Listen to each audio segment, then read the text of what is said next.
Agora sim. O genro na mesa de som é sabotagem na sogra, certo. Paz do Senhor, queridos. Tu desliga meu microfone e eu prego no grito aqui. Para aqueles que eu ainda não abracei, não cumprimentei, que bom que você está aqui.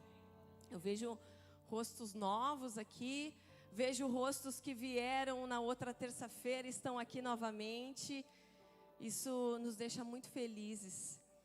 Isso deixa o coração dessa igreja entendendo que estamos no caminho certo. Amém? Mais uma vez eu quero convidar você para estar curvando sua fronte.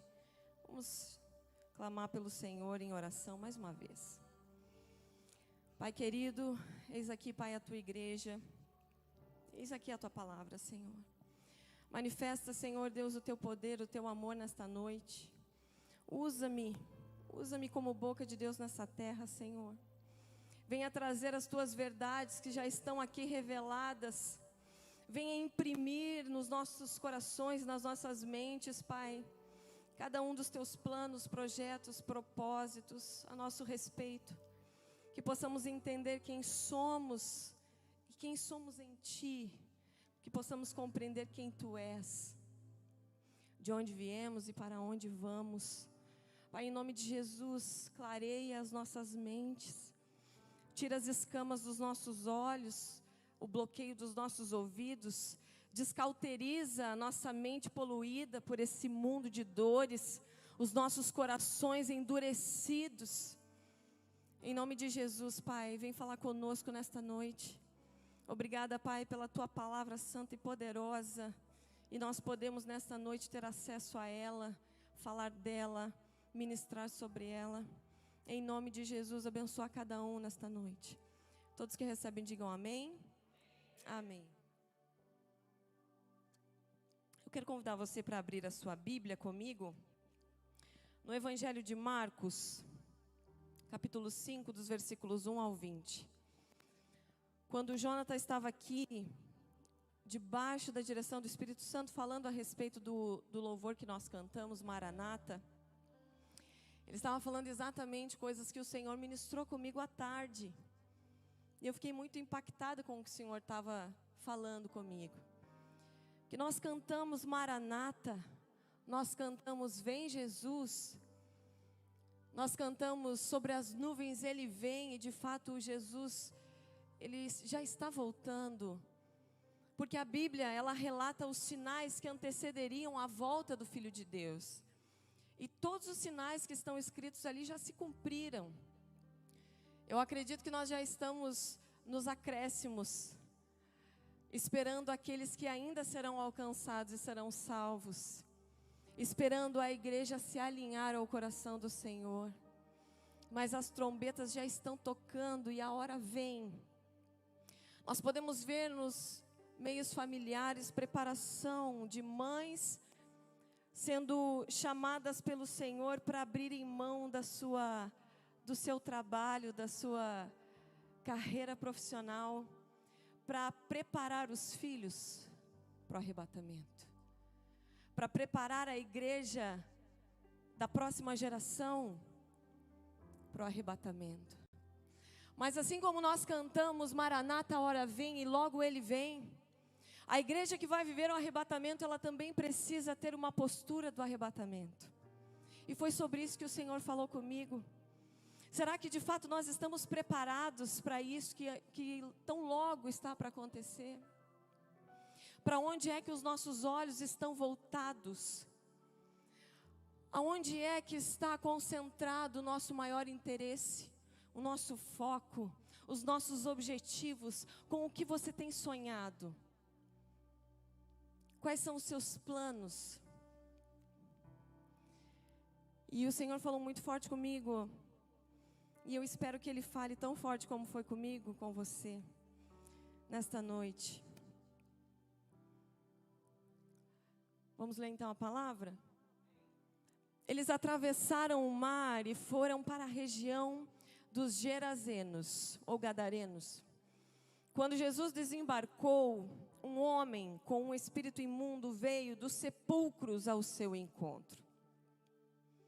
Esse homem vivia nos sepulcros e ninguém conseguia prendê-lo, nem mesmo concorrentes, pois muitas vezes lhe haviam sido acorrentados os pés e as mãos, mas ele arrebentara as correntes e quebrara os ferros dos seus pés.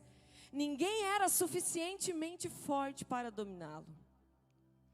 Noite e dia ele andava gritando e cortando-se com pedras entre os sepulcros e nas colinas. Quando ele viu Jesus de longe, correu e prostrou-se diante dele. E gritou em alta voz: que queres comigo, Jesus, Filho do Deus Altíssimo? Rogo-te, por Deus, que não me atormentes. Pois Jesus lhe tinha dito: saia desse homem, espírito imundo. Então Jesus lhe perguntou: qual é o seu nome? Meu nome é Legião, respondeu ele, porque somos muitos. E implorava a Jesus com insistência que não os mandasse sair daquela região. Uma grande manada de porcos estava pastando numa colina próxima. Os demônios imploraram a Jesus: manda-nos para os porcos para que entremos neles. Ele lhes deu permissão e os espíritos imundos saíram e entraram nos porcos. A manada de cerca de 2.000 porcos atirou-se precipício abaixo em direção ao mar e nele se afogou.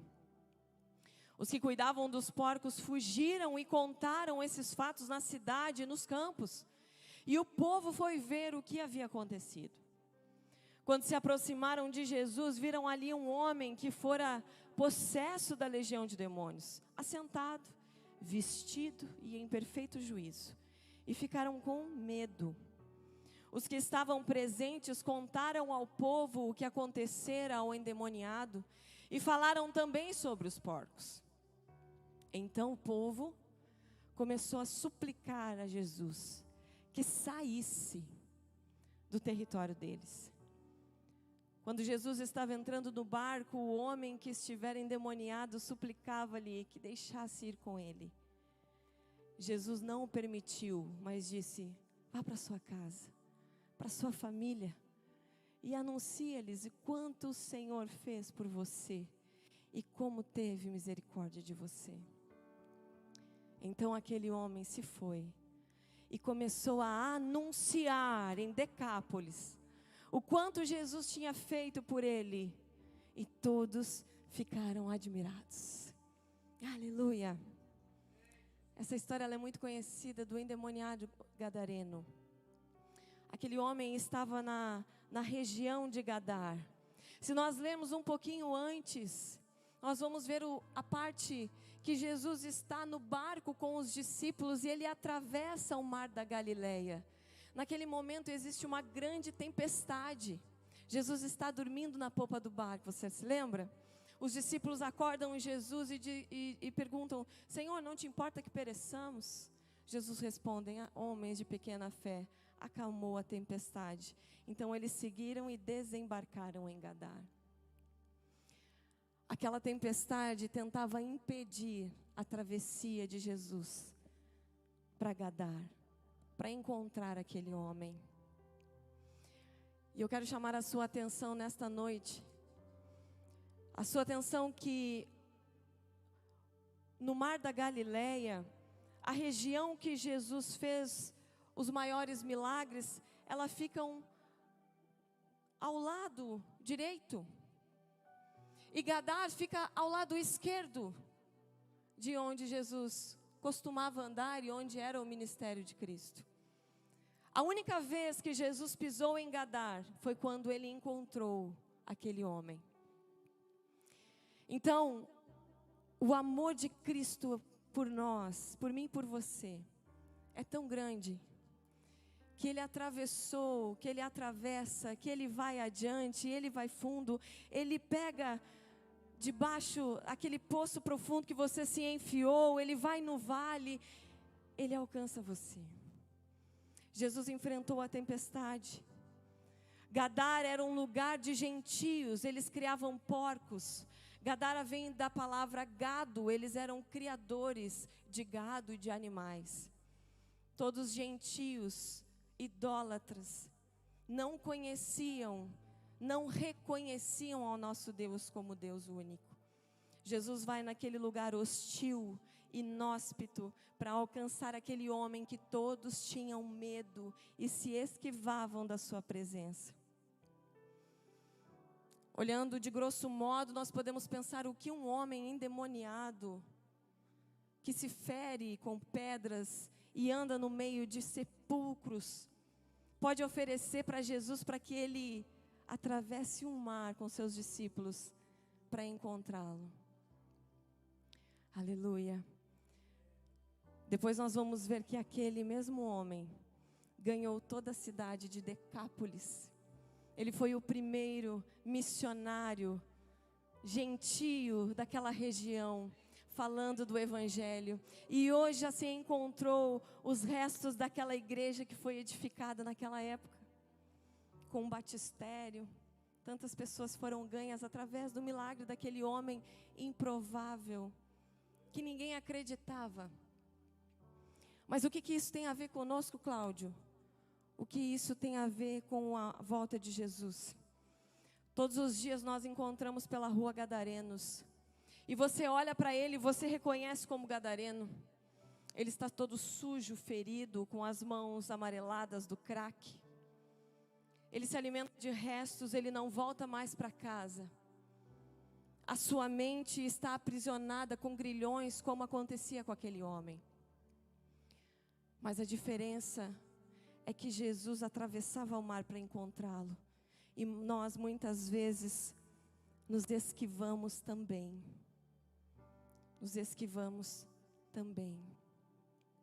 Eu também quero chamar a sua atenção nesta noite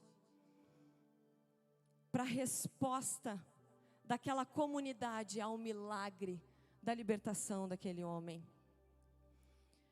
Quando os donos dos porcos viram a sua manada se atirando no despenhadeiro com aqueles demônios que haviam saído daquele rapaz, foram para a cidade para falar: olha lá o que aquele homem está fazendo, a nossa criação foi toda perdida.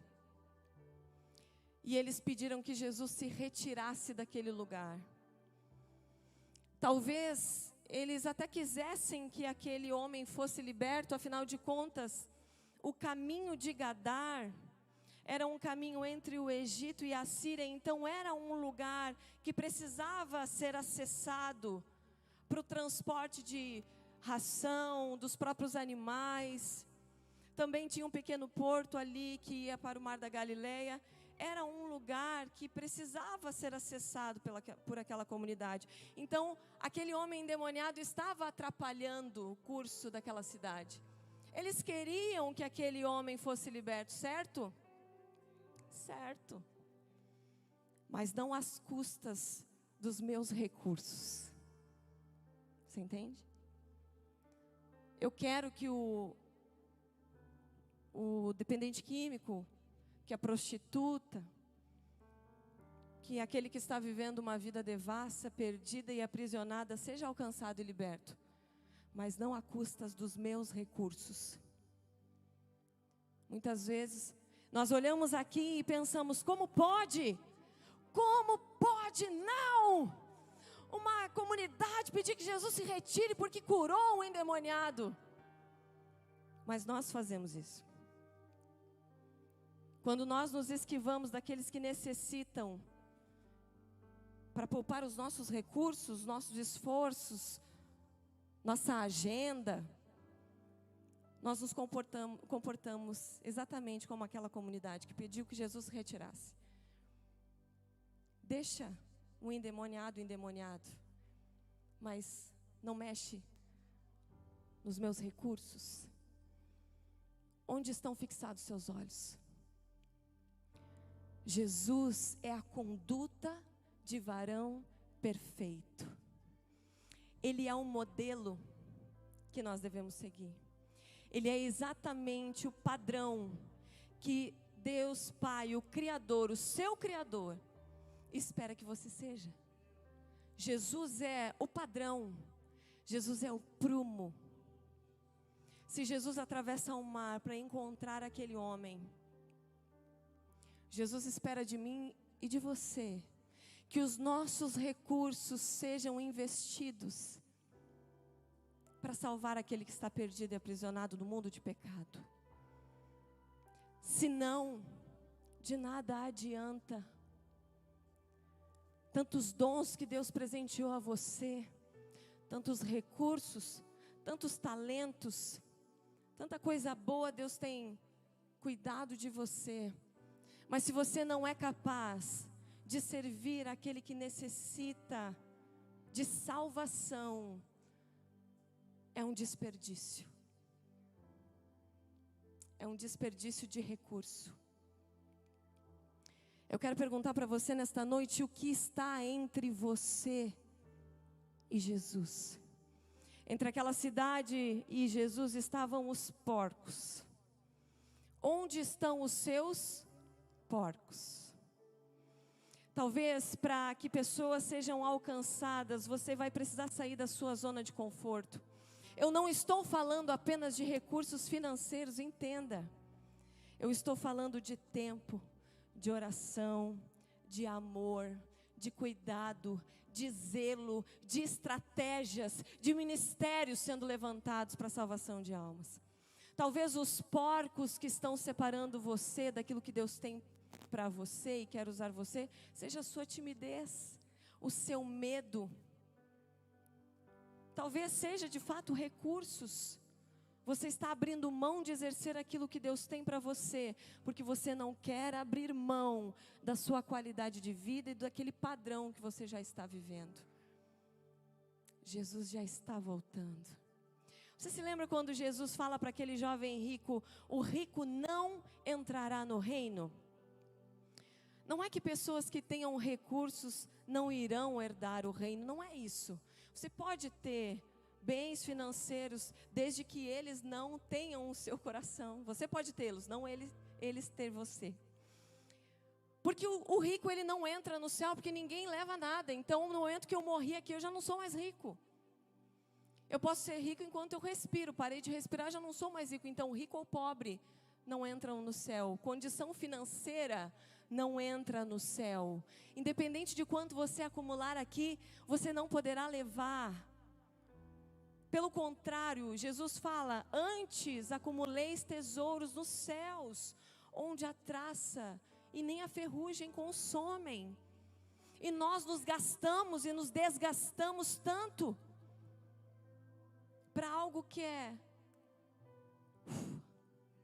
supérfluo, totalmente solúvel.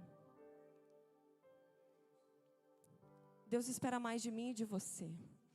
Jesus espera mais de mim e de você. Jesus espera mais da igreja do arrebatamento. Jesus não esperou o gadareno pegar um barco, atravessar o mar da Galileia e chegar a Cafarnaum, onde ele residia. Jesus pegou o barco, atravessou o mar da Galileia e encontrou aquele homem. Eu e você precisamos ir ao encontro do perdido, do cativo. Não basta ficar aqui, tão lindos que somos, perfumados e cheirosos, esperando o cativo aparecer. Não. Isso não é suficiente. No reino de Deus isso não é suficiente. Talvez nós gastamos e nos desgastamos pensando em tantas coisas que para Deus não são nada. Nós trabalhamos para o reino, nos desgastamos em nome do reino, mas de fato é para nós mesmos, é para o nosso próprio conforto, para a nossa própria vaidade. Jesus está voltando. Jesus está voltando. Que tipo de postura a igreja do arrebatamento está vivendo?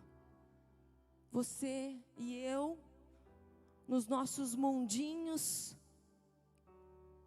com o nosso conforto. Não é isso que o Senhor espera de nós. Não foi para isso que o Senhor te chamou. Não é para isso que você está aqui. Não é para isso que o Senhor tem desvendado os teus olhos. Não é para isso que o teu coração tem sido incendiado. É para buscar o cativo. Você sabe o que significa evangelho? Evangelho significa boas novas. Novidade.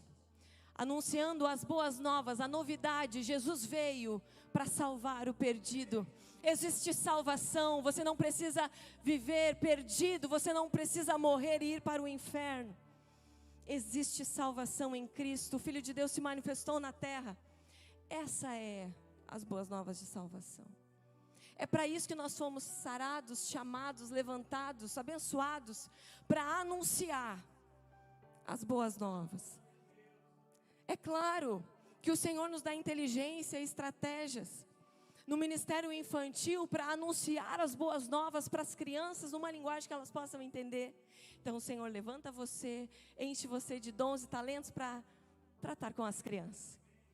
É claro que nós cantamos a bondade e a salvação de Jesus aqui, então o Senhor nos levanta, nos enche de dons e talentos para que nós sigamos anunciando através da música aquilo que o Senhor tem feito na nossa vida. Mas que isso não seja o principal. Não é a respeito disso, é a respeito do que Cristo fez. Tudo tem a ver com Ele. Tudo tem a ver com o que Cristo fez. Essa é a minha e a sua missão. Esse é o nosso propósito, o nosso chamado, para isso que fomos salvos. Para dar frutos. Para levar cativos, oprimidos, até o Senhor Jesus, para que sejam salvos e sarados. Eu vou ler um último texto com você. Está lá em Apocalipse, capítulo 2, dos versículos de 1 a 20.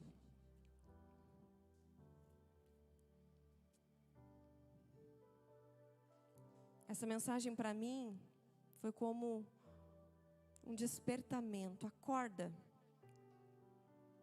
Acorda. Vocês estão distraídos demais, falando coisas demais, pensando em coisas demais, e o perdido continua perdido, o cativo continua cativo. Vamos ler do 1 até o 5. Essa é uma das cartas, das 7 cartas à igreja da Ásia, às igrejas da Ásia, que o Senhor Jesus entregou ao apóstolo João, na visão de João do Apocalipse. Ao anjo da igreja em Éfeso, escreva: essas são as palavras daquele que tem as 7 estrelas em sua mão direita e anda entre os 7 candelabros de ouro. Eu conheço as suas obras, preste atenção nesse texto. O seu trabalho árduo, a sua perseverança. Eu sei que você não pode tolerar homens maus, que pôs à prova os que dizem ser apóstolos, mas não são, e descobriu que eles eram impostores. Você tem perseverado e suportado sofrimentos por causa do meu nome e não tem desfalecido.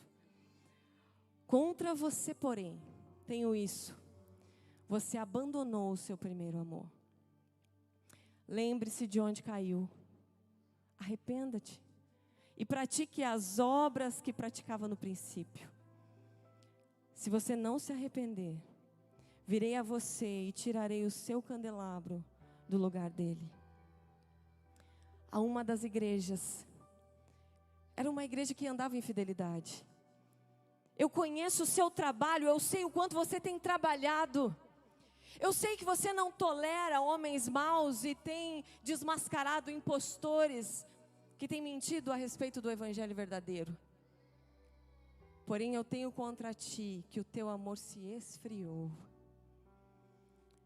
E esse amor aqui não está falando apenas não tão somente do amor que temos a Cristo, mas também ao perdido.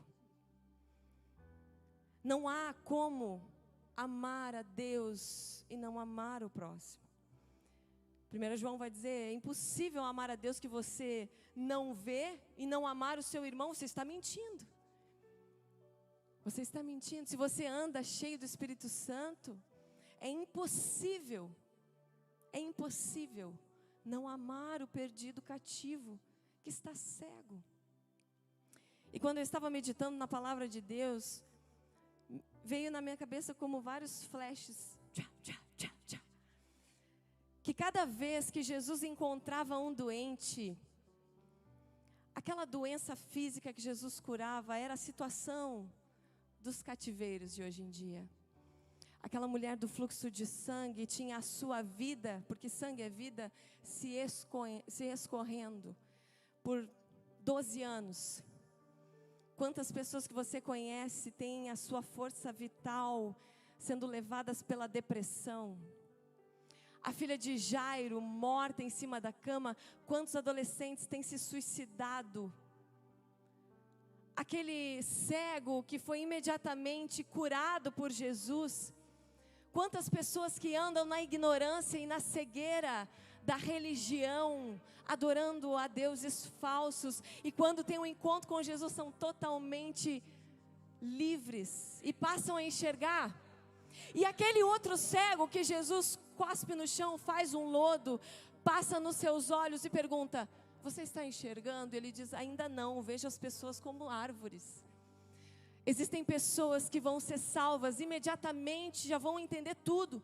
Mas existem pessoas que vão precisar passar pelo processo de botar o lodinho no olho, pegar na mão e perguntar, você está entendendo?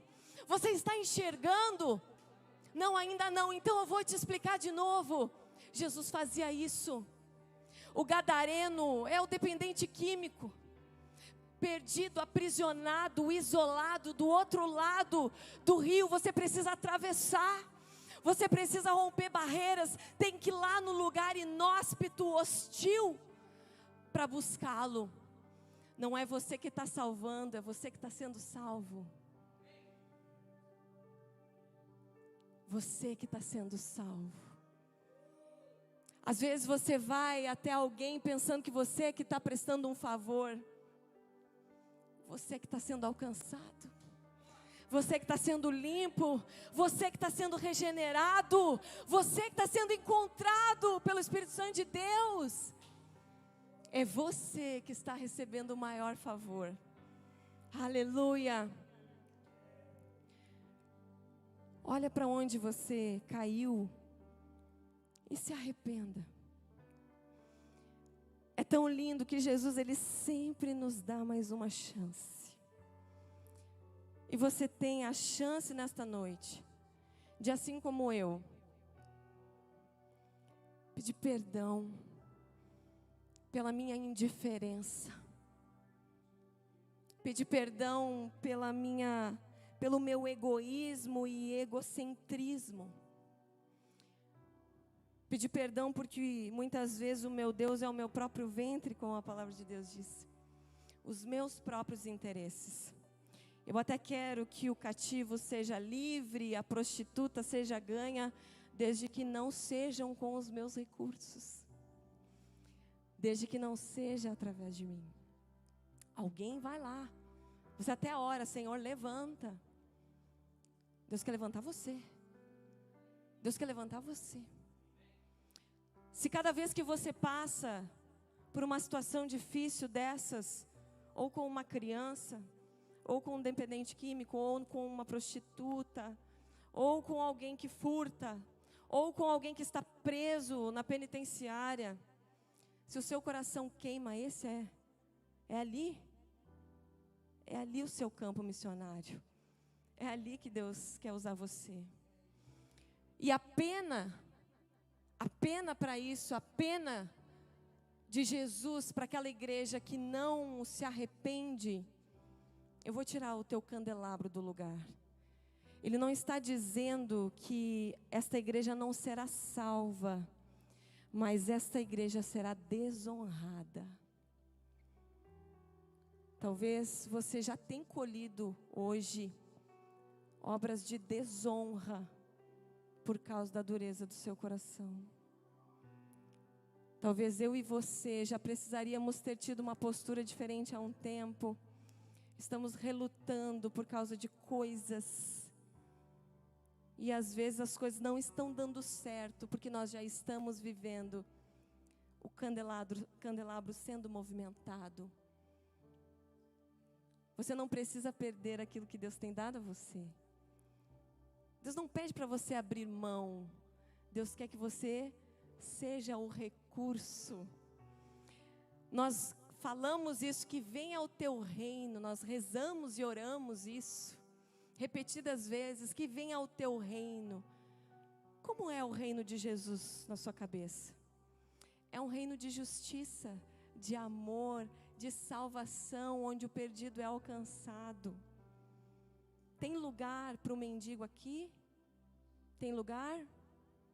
Tem lugar para a prostituta? Tem lugar para cuidarmos dos filhos dela? Tem que ter lugar. Porque se não tem lugar para esses, não tem lugar para Jesus. Uau! Se não tem lugar para os pequeninos, não tem lugar para Cristo. Porque era onde Ele andava. É quem Ele veio salvar. Talvez nessa noite você se enquadra nesse quadro de dureza de coração e você sente seu coração queimando.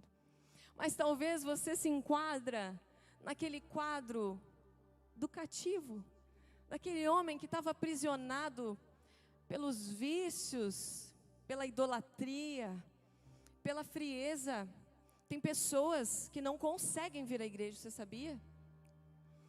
Eles até criticam você e dizem, estão sempre socados na igreja, mas a verdade é que eles não conseguem vir. Eles gostariam, eles queriam, inclusive eles sabem que é o lugar certo, mas eles não têm forças, são cativeiros, são cativeiros. Talvez nesta noite você esteja vivendo debaixo de um cativeiro. E como foi naquele dia, Jesus atravessa o mar da Galileia para encontrar você. E Ele quer fazer que você seja totalmente livre para ganhar a Decápolis. Para ganhar a Decápolis. O seu testemunho vai impactar. Aquilo que Deus tem feito e vai fazer na sua vida vai impactar muita gente. Aleluia. Tome um posicionamento hoje. De voltar ao primeiro amor. Ou de se permitir ser liberto pelo Senhor Jesus. Amém? Amém? Quantos nesta noite querem tomar um posicionamento? Quantos escolhem Jesus ao invés dos porcos? Das coisas. Eu escolho Jesus. Se coloque de pé.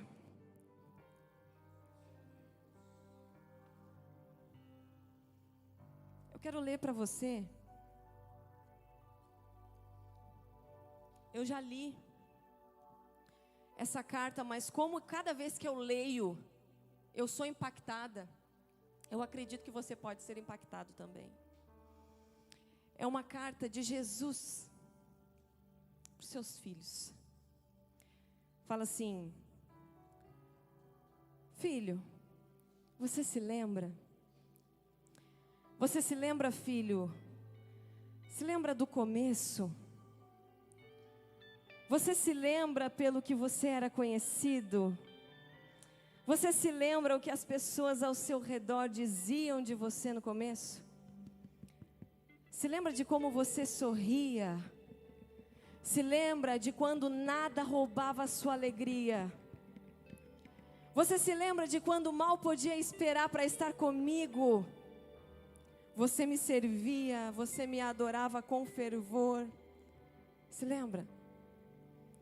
Você orava e ficava comigo, você orava e ficava. Você orava pela sua família, orava pelos seus amigos. Orava pelos perdidos, orava pelos que sofrem. Orava pelos famintos, orava pelas nações. Você fazia isso só comigo e em secreto. Você lia com prazer a minha palavra, cada página, cada capítulo. Você falava de generosidade. Você buscava o meu reino e a minha justiça em primeiro lugar. Você tinha prazer nas vigílias, você tinha prazer nos jejuns, nas viagens missionárias, você tinha prazer em fazer a minha vontade. Não, você não me trocava por um programa de televisão. Você não me trocava por um jogo de futebol. Você não me trocava por nada. Você buscava viver em santidade. Você tinha distância do pecado.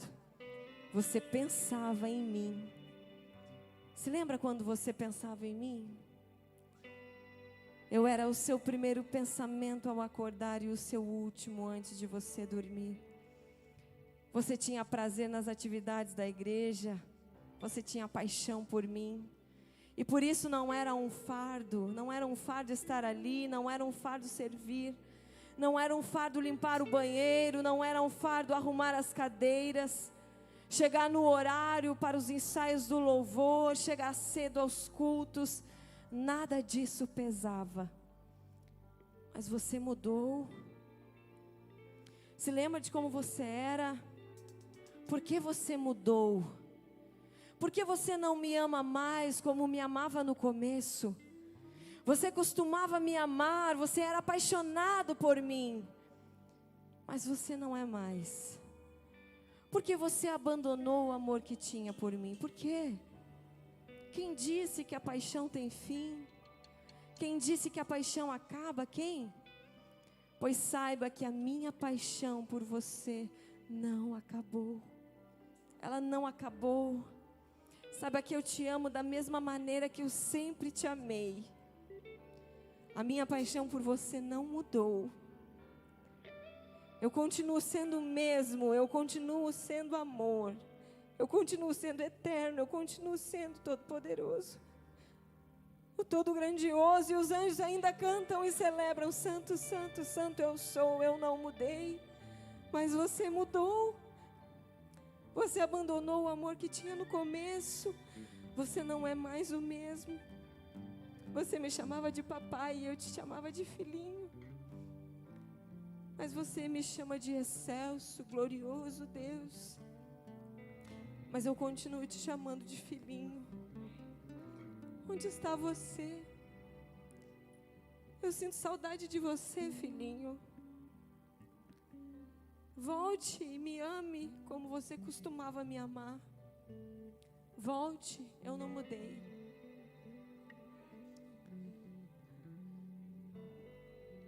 Quando eu vejo isso, quando eu leio isso, eu lembro de Jesus, eu penso em Jesus no Getsemane sendo esmagado por mim e por você. Em toda aquela pressão, e Ele está ali orando por mim e por você. Ele está ali orando pela igreja dos nossos dias. Ele está orando pela igreja do arrebatamento. Ele está orando pela igreja de todos os tempos. Ele está orando por mim e por você, para que o nosso amor não se esfrie, para que as coisas não roubem um lugar que pertence somente a Ele. Dê um basta, a decisão é sua. Dê um basta hoje em tudo aquilo que está entre você e Deus, entre você e Jesus, entre você e fazer a vontade. Tira esses porcos daí. Tira esses amores daí. Tira aquilo que está roubando a sua atenção daí. Jesus precisa estar no centro, em primeiro lugar. E o resto Ele vai cuidar de você. Porque na verdade é Ele que cuida. Você não teria nada que você tem e não iria a lugar algum se Ele próprio não tivesse feito isso com você. Imaginar que é você quem faz é pura ilusão, engano do nosso adversário. Amém? Feche seus olhos, eu quero orar com você.